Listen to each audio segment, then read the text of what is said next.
This is the Average to Savage podcast with Paul Guarino. Everyone and anyone, athletes, celebs, and much more. This episode is powered by Metafans. Metafans is an NFT project for all the sports lovers. You know why you should get Metafans? You know why you should get it? Because it got the ultimate utility. What is utility? It's the perks of having the NFT. You thought about getting an NFT, right? Probably. So this is the one to get for sports lovers. You know why? Because free ticket giveaways, free in real life events. They're going to be doing cash prizes for fantasy sports and all that good stuff, pick'ems and all that. You love fantasy sports. I know it, right? Yeah. Okay. So then you're going to go to the website, metafans.com. You're going to mint it for 0.08. You're going to buy it. That's what mint means. You're going to buy it, right? 0.08, around 250, right? 250. You get all that. They just had a Super Bowl party at Wrigley Field. They rented out the whole stadium. It was nuts. It's crazy. It's lit. They're doing all these good things. I think personally it's one of the most slept on projects. It's all about the perks. You guys think it's just a JPEG? This is what you get when you get a JPEG, you know? Go check it out. Metafans.com. metafans.com. Metafans.com. Go mint it. If you mint one, tag me in it at PCG7. Tag me Average Sad. Tag me PG Sports. Whatever. Tag Metafans. Obviously. Tag me too, and see what happens. Maybe you'll get another. Maybe you'll get another perk. Who knows? You never know. Check it out, Metafans. What's up, everybody? I'm back for another episode of the Average Savage podcast. Our special guest today is Jeff Lipson. Jeff, how's it going? It is going great, Paul. How you doing, man? Thank you for having me on. This is I've been looking forward to this for weeks, so I really appreciate it, man. Yeah, for sure. That's funny. So, just give me a brief background about yourself. I know you worked at Vayner Media and things like that. Yeah. So my career is it's been kind of, you can say it's been all over the place. I feel like I've gotten to do a lot of different things over the course of my career. I got to manage multi-billion-dollar biopharmaceutical supply chains. I got to help manage, tens of millions of dollars of media, working with Fortune 500 companies. I got to sell in media plans. I got to put together change management strategies and help out call centers. I got to build really cool tech products and mobile apps and web applications for Fortune 500s. And then, obviously now in my career, I'm focused in the Web3 technology and NFT space.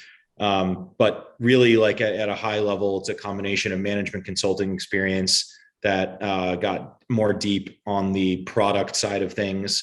And then the marketing strategy side of things when I spent my years over at Vayner Media, working under Gary, specifically on the media side of things, and just seeing what that whole world was about. And that was actually, that was back in, I probably started there around 2017.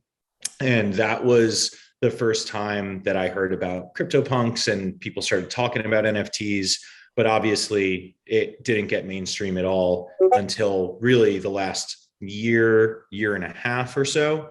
But that's kind of the journey that I've taken. And then I've known about crypto and dabbled and played around with it. Probably first time I started talking about Bitcoin was in 2013. I remember I was abroad and I was with my friends in the Netherlands, and we were looking at this massive spike in Bitcoin prices at the time. And we were kind of laughing about it. And that was sort of my first foray and research into the crypto space. And then on the NFT side of things, it really started probably about a year and a half, 2 years ago, starting to look into it more. Naturally, given the Vayner connections, I have a lot of friends and former colleagues that are involved in the space. So I always kind of stayed pretty connected and just seeing it evolve over time. But then really started to play around myself, probably around a year and a half ago in terms of opening up wallets, playing around in Discords, getting more involved in Twitter, and starting to think more deeply, read more deeply, and be strategizing in my own head about where the Web3 space is going. Yeah, for sure. That's awesome. All right, before I ask the next question, could you just turn the Discord off? Yes. I absolutely can do that. See, I'm always around. I'm always doing stuff. I was like, he probably doesn't even notice it because he hears it all the time. It's like white noise for me. All right, we should be good. We should be good now. If that's not like authentic, I'm in the middle. That's why it was funny too. I was Like, like, yo, this is kind of going to be good because it's going to be like, yo, he's actually in it and it just keeps on beefing. I'm always in it. I'm literally in between managing team, putting out fires in the Discord, partnerships, and then jump onto the podcast with my man Paul. So that's what life is like. It's fast and it's fun in this world right now. Yeah, no, for sure. So I know you're the chief strategist for Metafans, but just tell me a little bit about how you got into NFTs in the first place. I know you just mentioned you knew about it, but like what, or and like how'd you got into it, and then tell me what your first NFT purchase was. Yeah. So my first NFT purchase was a crypto corgi.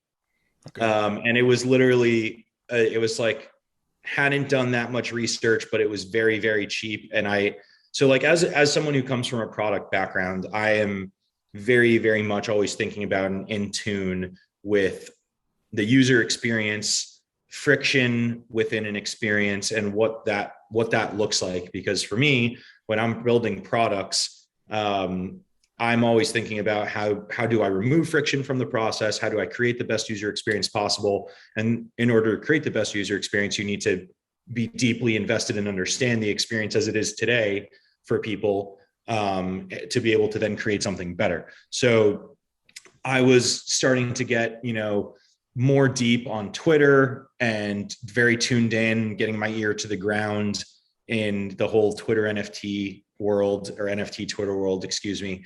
And I just saw some posts, where it's like, hey, here are like cheap projects that might have been around a while that could be like good long-term holds if you want to just like start getting involved in stuff.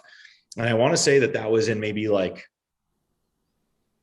in the summer of 2021 was probably like the first purchase that I made, even though I'd kind of just been listening and looking and playing around for a long time. Because for me, it's like, I wasn't trying to get into so much of this like quick flip situation. For me, I was always more interested in it all from a technology perspective and what was going to be built from it and how people were adopting blockchain technology. So that was my first purchase. And the experience was, eye-opening, from, making sure that I had the right wallets set up. Was I going to have the Coinbase wallet set up? Was it going to be a MetaMask wallet? Which one did I like more? Why were there differences? What did the wallet connect aspect feel like? How did the gas fees aspect of things feel like? Getting to understand why gas fees were, different during certain times of day, during a big mint that was happening or not. So just going through that process and then actually minting something and then seeing where it goes and really analyzing the ether scan and understanding how these transactions are occurring. So that was my first purchase. It was, that was like that first moment where I was like, this is really cool. This is also very, very like the nascent, right? Like there's a lot that still needs to be done to be able to get this industry actually adopted. Because the truth is that right now, like, yes, there's a little adoption, and yes, this stuff's going mainstream to a degree. Obviously, you see like what CryptoPunks and Bored Apes, and more recently like Doodles has been doing, and World of Women and some of those projects. But for the most part, the NFT world is an echo chamber of like a couple 100,000 people that are all buying and selling from each other. And I feel like we're hitting this sort of plateauish point right now from an adoption perspective, because it's just too hard for people. It's just so different.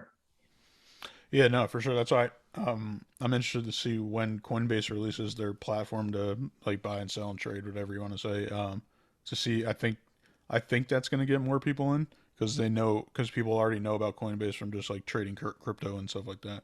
So it'll be interesting to see. Yeah, and then tell me how you got involved in Metafans, and then actually in going from quote unquote corporate world to now this Web3 world. Is that like crazy to you that this is your full-time job, right?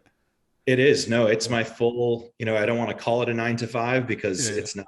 It's entrepreneurial, it's fun, it's dynamic. But yes, this is my full-time job now. I left my management consulting gig, which I loved, by the way, and, you know, was super happy there and loved the people that I worked with. And it was a very good career that I was carving out for myself there, and was able to work with cool clients and build cool shit.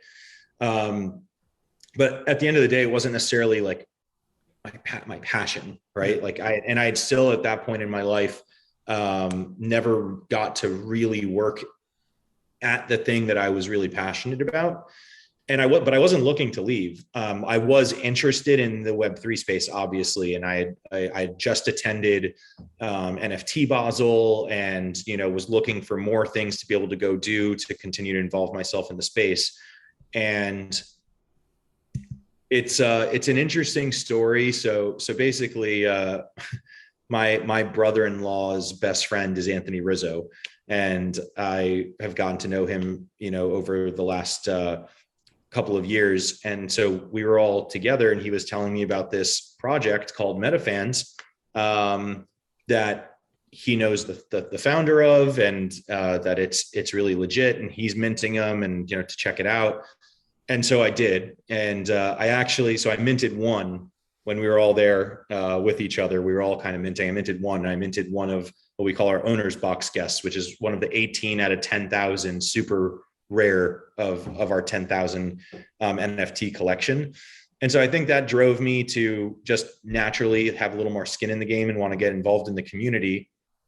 And I just started naturally talking with Jordan, you know, one of our founders, and giving just some of my insight from my professional experience of just both from kind of like a product perspective and a community building perspective and a marketing strategy perspective, and kind of leaning that into the NFT and Web3 world.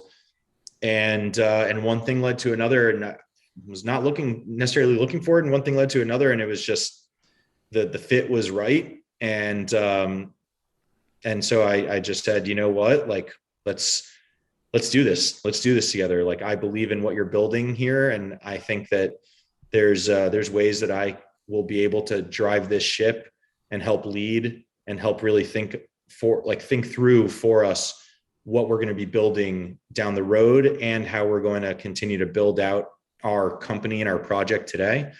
And I just said, YOLO, man. I said, YOLO, let's go for it. I mean, you really do only live once, and it's sometimes these opportunities just kind of fall on your lap. And, you know, I feel very blessed, and it's been an incredible decision, you know, working with awesome people and just being in such a dynamic and fun space. Yeah, no, definitely. No, I like that, the YOLO approach, because like even like as I get older, even though I think I'm still young, like I like that's how I feel too. I'm just like, all right, like I just gotta start doing this stuff, like start doing stuff, like saying yes to, like, you know, saying no to other things and saying yes to some new things. And and those listeners that don't know, Anthony Rizzo is an all-star World Series champion baseball player. If you guys don't know that. And yeah, and then tell me a little bit like what Metafans is. So Metafans is, you know, in its current evolution, Metafans is an NFT project with a 10,000 unit NFT collection. And essentially we're a very, very utility value driven, in real life experience driven project. So by purchasing a Metafan, you're essentially gaining access into our clubhouse, and our clubhouse is kind of where all of our perks and our access and our experience sit. We believe in building community, right? So the kind of the start and the precipice of all of this from Jordan's perspective was, you know, sports and entertainment, you know, from a young age is how communities start to form. A lot of communities start to form, right? You start to form communities around sports that you're playing with other people, and music, and getting along with other folks. And you build these villages of people around some of those things. And how do we now do that in a digital world in the direction that we're moving? And so that was kind of the crux behind why do we want to start Metafans. And so for us, our four kind of core pillars are around community, building real community. I know that word gets thrown out around a lot. Yeah.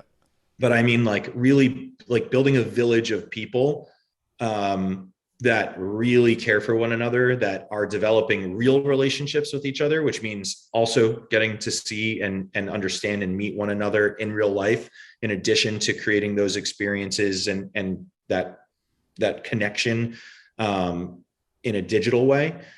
So that's number one, like really building community. Village takes care of the village. Second piece is around empowerment, and how do we empower people that become MetaFans, both from the experiences and the access that we provide, but also by giving them the kind of the educational and networking experiences to keep growing and keep learning. We have very much kind of over indexed on the first time NFT buyer, and even first time wallet openers, and even some of them first time crypto purchasers. So back to that adoption point I made earlier, I actually am very proud of the fact that I think we very much are driving adoption outside of that echo chamber, because of the types of folks that we're bringing in to MetaFans. And so we're trying to give them those experiences that they might not have otherwise ever been able to have, right, with their loved ones and with their friends, like going into a suite or going to have these club suite seats, any of that kind of stuff. And then from an educational perspective, giving them a safe space to be able to keep growing and learning within NFTs and Web3 and blockchain, when they otherwise might not have, because there's still this lack of trust, understandably, in this space for a lot of these people to feel comfortable enough to jump in. And then the two other pieces are around charity. We've given a ton of money and donated a ton of money back to charity, probably coming up close to $100,000 at this point. And then around innovation. And that goes back to kind of, my background around technology and product, and how am I thinking 6 months, 12 months, 24 months, 5 years down the line with where this technology is going, and how we very much plan on being a part of it for the long haul. Yeah, no, for sure. And I think that's one thing that attracted me to you guys. That, well, one, it's sports related, and I haven't seen that many sports NFTs in general. And then I think your utility is way easier to understand than a lot of people's, because sometimes it's just like they're like, oh yeah, airdrops and blah blah blah, and I'm just like, all right, cool, like, Yeah, I guess. And then, but yours is obviously like real life events and like actual, like, games and things like that that people actually already know. It's like almost bringing Web 2 and Web 3 together, I guess. it's exactly what it is. Yeah. And we very much embrace and are not ashamed of the fact that that's the case, right? Like, Yeah. we're not purely digital, and I think that's okay. I think we're trying to bridge the gap, right? You can't just jump Web 2 to Web 3 with no bridge in the middle. And I think that we're trying to be some of that bridge for people. And like you said, yeah, like we're giving like very tangible value and utility back. I mean, we have a race house suite for the F1 Miami Grand Prix that's coming up in May. There's going to be a handful of lucky MetaFans that get to go to that. That's going to be probably the hottest ticket in America. We just threw a Super Bowl party at Wrigley Field with 200 MetaFans there, exclusive only to MetaFans, with open bar and watching the game and DJ after party and food and all that good stuff, all expenses paid in that regard. And we had people coming in from all over the US. We give out tickets to games that we have access to with premium seats on a regular basis: baseball, hockey, basketball, you name it. We have Lollapalooza coming up, where I think we have around 30 tickets a day with premium access to VIP areas. There's going to be MetaFans that are going to be able to go to that. We have and then outside of just tickets and stuff, we also have our free to enter cash prize games. We've been doing squares pools and NBA pick'ems. We just launched our golf pick'em. We're going to have our MetaFans March Mayhem bracket challenge coming out. All that stuff. People are on a weekly basis. We're sending ETH to people's wallets that win, depending on the size of the game, anywhere from 250 to, this March Mayhem stuff is going to be up to, north of $3,000 for first place winners. So just giving like that environment where people are having fun, they're communicating with each other, they're getting to know one another, they're learning about the space, they're playing in these fun games that, keep them engaged and involved in the Web3 space. They're winning tickets to stuff. They're meeting people from different parts of the US at these events that they're going to. And then on top of that, we also actually have a discounted ticketing platform that people can go to by connecting their wallet, proving they have a MetaFan. We've basically turned off all the fees. If you're comparing us to like a StubHub or a SeatGeek, you're probably saving a ton of money by being a MetaFan and being able to go to that site. So like very, very tangible utility. And that's just the beginning, right? Like that's just kind of this first playbook, as I sort of call it, of what we've been running with. And there's a lot more to come. I've been going through a lot of hiring and building out a much bigger, longer term strategy for what we're going to continue to build. So that's what we've been doing so far. Yeah, no, definitely too. And I think not being biased, but I think you guys are one of the most slept on projects that not be sold out yet, which is crazy to me. Just like all those things that you just mentioned, like people should just be going to mint. I know. And at the end of the way I see it, first of all, I appreciate it because, obviously I feel the same way, represent Metafans, but it's just, there's so much, I don't take it personally because there's so much noise out there. Yeah. And there's so many projects coming and going, and there's so many new ones minting every day,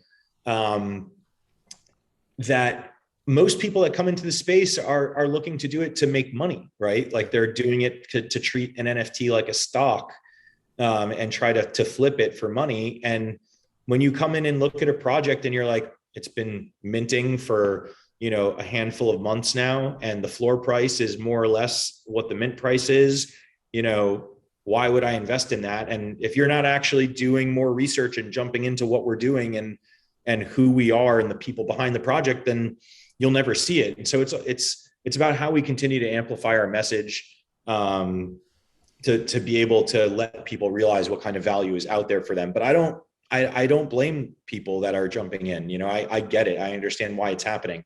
What I do think is interesting is, how I'm curious how long it's going to take to sort of reframe the narrative and the conversation around NFT and Web3 projects / companies and how we judge failure and success. Because if I told you that I just started a retail brand, like an e-commerce retail brand 3 months ago, and I haven't sold out of all of my inventory that I bought up yet, and then you told me, well, Jeff, probably time to pack it in, it's been a failure. Can you imagine if that's the business advice that people were giving to one another in a normal business world? That's whack as shit. Yeah. So I understand why there's a different mentality and from a consumer behavior perspective in the NFT and Web3 world, but I don't think it's going to last, and it shouldn't last because those aren't normal business principles. Those are just unicorns, that pop up and things like that happen too. So I am really not concerned and worried, and I'm thinking much, much longer term. All right. In Metafans, you also have ambassadors like Dan Marino and Anthony Rizzo. So how did them two get involved? And tell me about the other one. I know you have a few other ones too. Yeah. Okay. Wow. I don't want to forget people. I feel like I should pull up the website. So we're a well-connected group. And when Jordan was starting to put this together, really it was, he started talking to Dan, he started talking to Anthony and some of the people around there. And, we're also very involved, or Jordan's very involved with another sports agency. And so we've got someone really close to us, his name's Sammy, who represents all of those people. And we just are very well, kind of good friends with those folks and well connected with them. And so when Jordan was talking to them about what he was thinking about doing, there was just a level of interest and just trust in believing in Jordan and what he wants to build and do, and that comfort level of putting their name behind the brand. So you can check out the Metafans websites, www.metafans.com. But you'll see as you scroll down on the page, there's Dan Marino, there's Anthony Rizzo, there's Raheem Mostert from the Niners, there's Josh Hammond, there's Braven Roy, there's Joy Taylor. I'm not sure if I'm forgetting anyone else. So that might all of them on there. Boom. All right. Jason Taylor. You said Jason Taylor? And JT. How can I forget the Dolphins legend, Jason Taylor? So yeah, so JT is another one. So we've got all those folks supporting us. We've had other athletes that have also just bought into the project that have gotten connected to us either just by finding out about us on socials or being, friends of Anthony's or whoever it may be that have gotten involved and actually purchased Metafans on their own. So they've been awesome, very supportive. And we're very lucky to kind of have those types of names to give credibility to what we're trying to build. Yeah, well, Jeff, I don't know if you know this, but a lot of NFT projects, they have never ran a business before. So I think that's one problem in the NFT space now.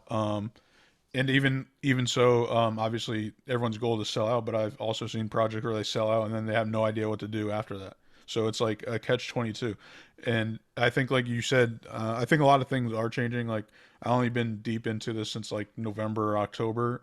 So I already seen changes from those couple months of even people flipping stuff and versus holding stuff, and um, projects flopping versus not flopping, and things like that. So it is cool. Even a perfect example is just the anonymous thing. Like I thought it was so weird when I got on Twitter Spaces and people were anonymous. I was like, why are you guys anonymous? Like I don't understand.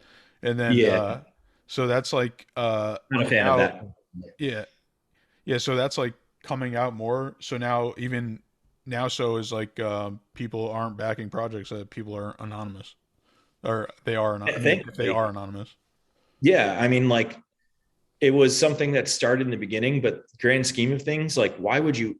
I mean, could you imagine someone like walking up on Shark Tank and where it says like name, it's just question marks, and they're wearing a mask, Yeah. and they're like, Mark Cuban, I want $15 million for a 10% stake in my business, but you can't know who I am. Yeah. I mean, it's there's certain things that should change and evolve with Web3 and the direction that we're moving from a technology perspective, but that's not one of them. And Yeah. I think that it's, it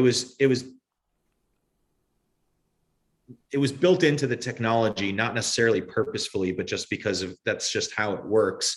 And I think that's been leaned into a lot.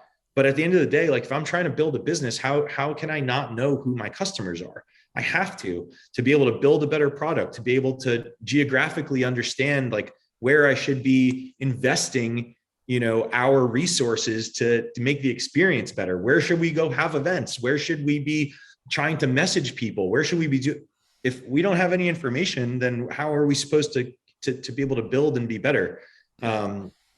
It's that is a very interesting dynamic that is an unprecedented issue that people haven't had to deal with in the traditional business sense before, that we're now trying to tackle in this new world that we're navigating.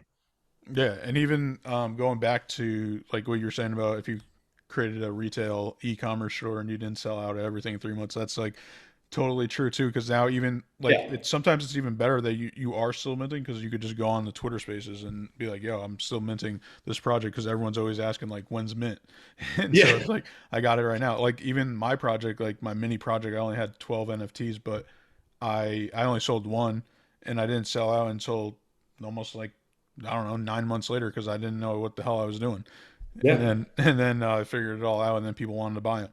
So it's just like yeah, like you said, I think it's just a matter of time of more people getting it. Like first of all, the stat back in November, I don't know if they updated it yet. It's only like I think it was like 3 or 4% of Americans own an NFC, so that was like Yeah. a super I'm low number. surprised. So I'm actually shocked it's even that high. yeah, well, who Three or knows? four Because percent of Americans.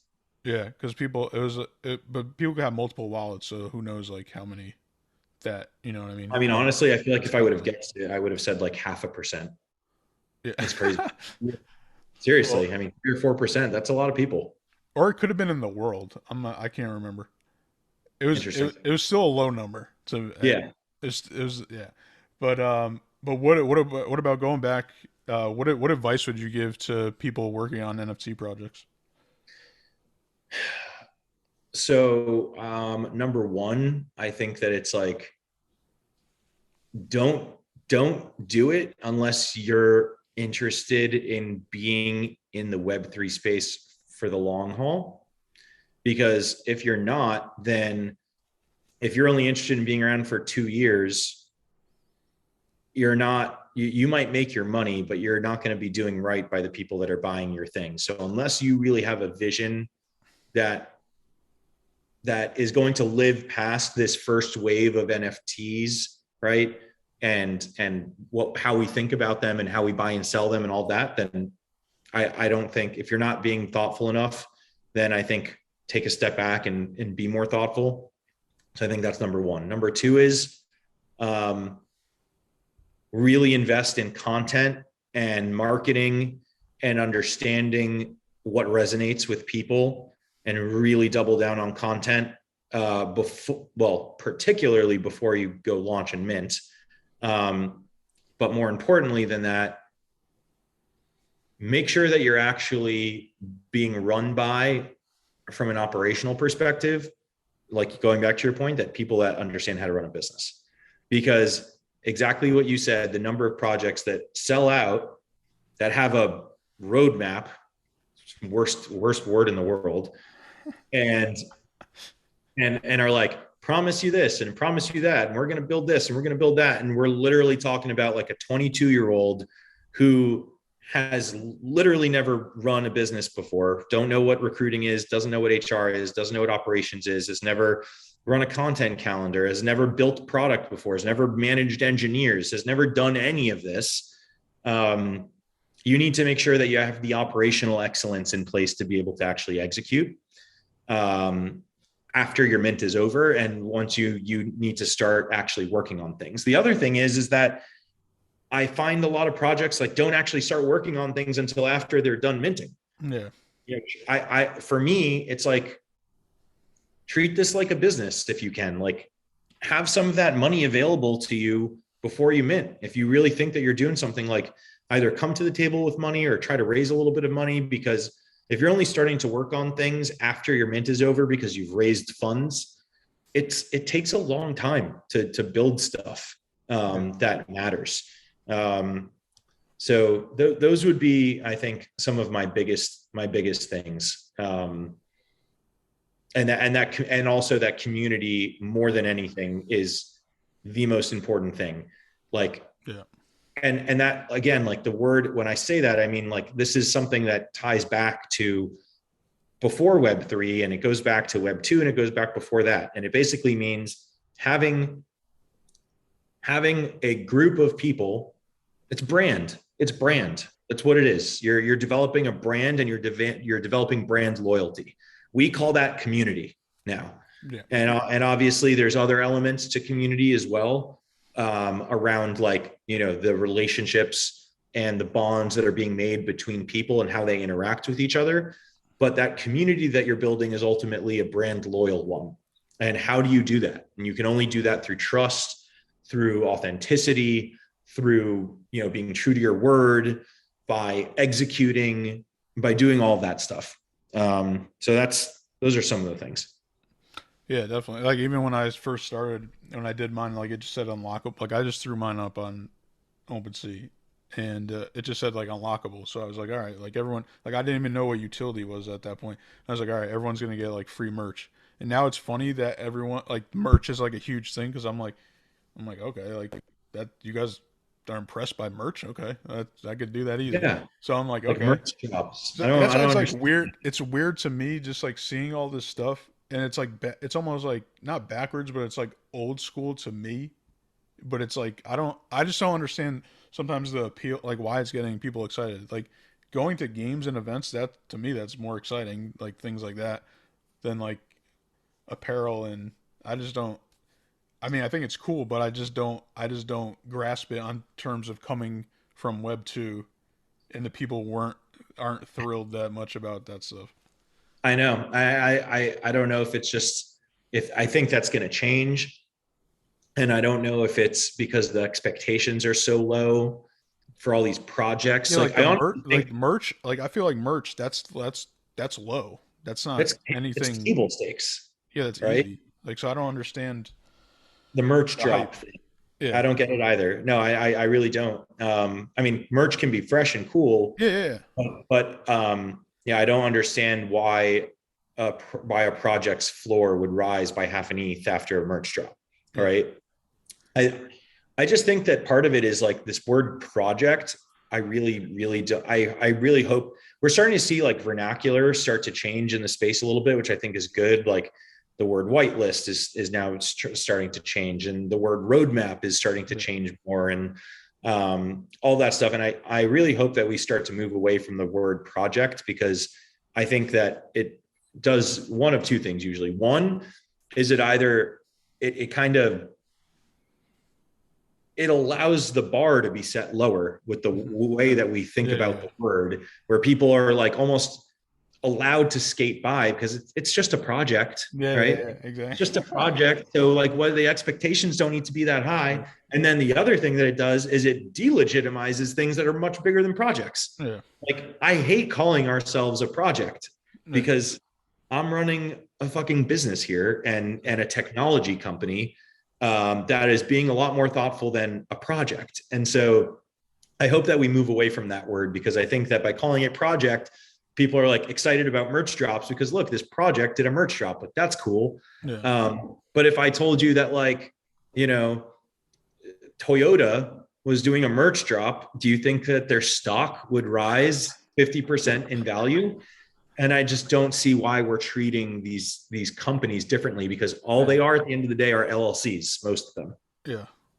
Yeah, no, for sure. I don't know. We'll see what happens. By the way, it's also, I hope what I will say, I know it's like I've been ranting a little bit. What I will say is that I love the creativity that all of this has sparked and the opportunity that this has provided for so many people to become entrepreneurial and to do things that they've never done before and to create opportunities for themselves. And so even though there is all of this noise, like I think it's amazing. And I think it's a natural state of evolution for humans and all of us. And I'm all about all of it. I do think that there's going to be things that are going to change. And I think there's some things that should change, but I'm all love and support for everyone going and get their, as long as they're doing it the right way and they're being ethical about it and they're being thoughtful about it. I'm all for everyone going after it and taking advantage of this amazing opportunity to get more experience and be entrepreneurial and go secure the bag and all that stuff. Yeah, no, definitely. Same. Likewise with me. Like, I'm not like mad at it. I'm just like kind of confused and trying to figure it out and like see where it goes. But all right, you ready for some fun questions? All right, fire them away. All right, what's your since you're a Meta fan, where's a place that, like, where's a game or a venue that you haven't been that you want to go to? That I haven't been that I want to go to. That's a good one. So, I mean, I guess I technically have been there now, but I'm excited but I haven't been to a game. I've just been to the venue at Wrigley. So I'm excited to go to a Chicago Cubs game at Wrigley Field. That's pretty iconic. I love all sports. Baseball's not my favorite sport, but I went to school in the Boston area. I've been to Fenway and the magic of that park. And so I can only imagine what it's there at Wrigley too. Yeah. So, what are your favorite teams? I'm a diehard. So I grew up in South Florida, and I also grew up being a hockey player. So I am a diehard Florida Panthers fan, and so that's actually super exciting for me this season because we're actually finally like really fucking good. And it's been like 20 years of being a fan of a team that was always so bad, and I've just stuck through it so hardcore. Like I remember when I was in like middle school, I had never seen us make the playoffs, and we were finally having like a half decent season, and it came down to the 82nd game of the season. And I believe that we won our game and we got to 93 points. And then Montreal also either won their game or like went into overtime, and we ended up tying them, and we lost out on the 8th and final playoff spot by tiebreaker. And I was devastated. I was crying. I was like, it was messed up. So yeah, I'm a diehard Florida Panthers fan. That's number one by far. And then I'm a homer. So I love the Heat and the Dolphins, and I even support the Marlins, even through all the craziness that they have put this South Florida community through. And then I grew to love, when I was living up in Manhattan, I grew to love NYCFC. So that was a lot of fun going to games at Yankee Stadium. Yeah, that's cool. I'm a Yankees fan and a Dolphins fan are my two main sports, I'd say, and then the Nets, and then for hockey, I actually do go with the Panthers or the Maple Leafs. How did we get to the Dolphins? I got relatives in Florida, so I believe I think my aunt sent me I don't know how it happened because I remember I used to wear like Bills and Patriots stuff, but then Uh-huh. maybe I think I probably changed because all my life I've always been like going against people. So I'm like Mhm.